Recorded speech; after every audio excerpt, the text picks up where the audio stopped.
Hello दोस्तों, welcome back to Sana Kamar classes in Purnia.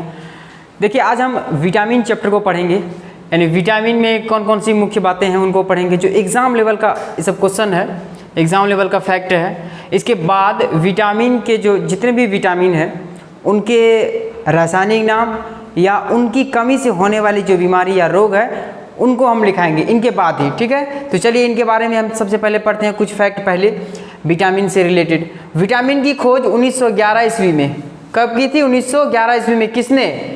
फंक ने की थी। तो विटामिन की खोज पढ़ लिए, 1911 में फंक द्वारा किया गया। अब विटामिन से हमें प्राप्त जो होता है वो कैलोरी नहीं, बल्कि यह एक उपापचयी प्रक्रिया को क्या करते हैं? कंट्रोल करते हैं। उपापचयी प्रक्रिया को कंट्रोल करते हैं विटामिन। मुख्य विटामिन इनमें से है ए, बी, सी, डी, ई, के। ए से लेकर ई तक कंटिन्यू अल्फाबेटिकल में देखिए, ए, बी, सी, डी, ई, उसके बाद लास्ट के। अब देखिए, जल में जो घुलनशील विटामिन है वो कौन कौन है? बी एवं सी, ये दोनों है, ठीक है। जल में जो घुलनशील विटामिन है बी और सी, और वसा में जो घुलनशील विटामिन है वो कौन है? एडेक, ए, डी, ई, के, ए, डी, ई, के, याद रखिएगा। इसको शॉर्ट में हम एडेक पढ़ते हैं, ठीक है। अब नेक्स्ट है विटामिन बी। विटामिन बी जो है इसको कॉम्प्लेक्स विटामिन कहा जाता है। इसको क्या कहा जाता है? विटामिन बी को कॉम्प्लेक्स विटामिन। लिखे नहीं है हम, हाँ लिख दिए यहाँ पर, कॉम्प्लेक्स विटामिन। क्या कहा जाता है इसको? Complex vitamin. क्यों? क्योंकि बी के अंतर्गत ही बहुत सारे विटामिन आते हैं, जैसे विटामिन B1 जिसको थायमिन कहते हैं, vitamin B2, riboflavin, vitamin B3, niacin, vitamin B4 के बाद 4 आना चाहिए लेकिन 4 नहीं होते हैं, B5 होते हैं, ठीक है। इसको कहते हैं पेंटोथेनिक अम्ल। उसके बाद B6 पैराडॉक्सिन, उसके बाद B7 इसको बायोटिन कहते हैं। फिर फॉलिक अम्ल, B11 को फॉलिक अम्ल, B12 को कहा जाता है साइनोकोबालामिन। इसी को कहते हैं कॉम्प्लेक्स विटामिन। और विटामिन हमें मुख्य रूप से कहाँ से प्राप्त होते हैं? तो भोजन से प्राप्त होता है विटामिन, ठीक है। लेकिन कुछ ऐसे विटामिन है जो भोजन से तो प्राप्त वो भी विटामिन होते हैं, लेकिन वो स्वतः भी हमें प्राप्त होती है। किससे? जैसे विटामिन डी। विटामिन डी हमें कहाँ से प्राप्त होती है? सूर्य प्रकाश से। याद रखिएगा, विटामिन डी हमें सूर्य प्रकाश से मिलती है। और विटामिन के जो है हमारे शरीर में ही उपस्थित, यानी आंत के कोलोन में जीवाणु द्वारा प्राप्त होता है बैक्टीरिया द्वारा, ठीक है।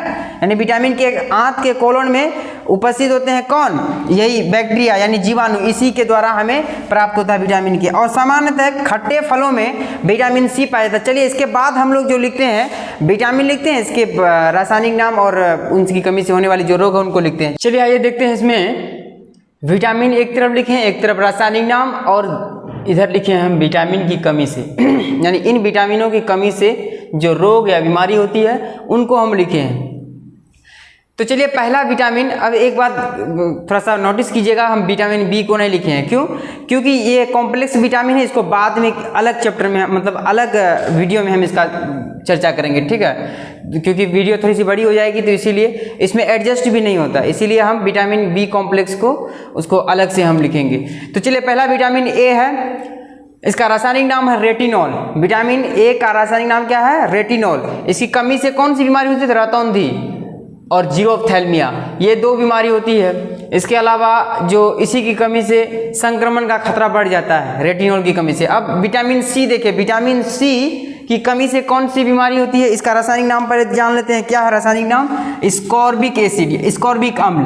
विटामिन सी का रासायनिक नाम क्या है? स्कॉर्बिक अम्ल। इसकी कमी से स्कर्वी रोग होता है, यानी दांत यानी मसूरों से ब्लीडिंग होना, खून निकलना, यह है स्कर्वी रोग। अब है विटामिन डी, इसकी कमी से क्या होता है? इसका नाम रासायनिक नाम है कैल्सीफेरोल, कैल्सीफेरोल।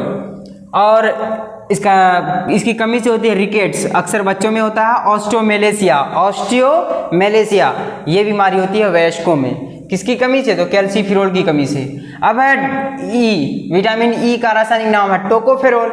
टोकोफेरोल की कमी से क्या होता है? प्रजनन क्षमता में कमी, स्त्रियों में अक्सर होता है, नपुंसकता पुरुषों में, ठीक है। तो इनकी कमी से ये रोग होती है। उसके बाद विटामिन के को देखिए, फिलोक्विनोन, इसका रासायनिक नाम है फिलोक्विनोन। इसके कारण क्या होता है? रक्त का थक्का नहीं बनता, यानी ब्लीडिंग अगर हो रही है तो हो रही है, बंद नहीं हो रही है, थक्का नहीं बन रहा है। इसका कारण है कि विटामिन के की उसके पास कमी है, यानी फिलोक्विनोन की कमी है। इसका अगर हम लिखा दिए हैं पहले, मतलब इसका चर्चा अगर किए हैं तो फिर एक बार बता देते हैं, कोई बात नहीं, अगर नहीं तो फिर एक बार पढ़ लीजिए। खट्टे फलों में सामान्यतः विटामिन सी पाया जाता है, याद रखिएगा। आंवला में विटामिन सी पाया जाता है। आंवला में मुख्य रूप से कौन से विटामिन पाया जाता है? तो विटामिन सी। दोस्तों ये है विटामिन की कहानी, ठीक है। तो इसके बाद जो है कॉम्प्लेक्स विटामिन बी, उसको हम नहीं लिखे हैं, उसके नेक्स्ट चैप्टर में यानी नेक्स्ट वीडियो में आपको हम जरूर बता देंगे। इतना तक ही रहने दीजिए। इतना ये है एग्जाम लेवल के क्वेश्चन, मतलब अक्सर ये सब पूछे जाते हैं। विटामिन, अगर आप कॉम्प्लेक्स विटामिन को अगर जानिएगा तो नेक्स्ट वीडियो को आपको देखना ही पड़ेगा, ठीक है दोस्तों। बस आज के लिए बस इतना ही रहने दीजिए। फिर नेक्स्ट क्लास में हम लोग जल्द ही मिलते हैं। तब तक के लिए जय हिंद।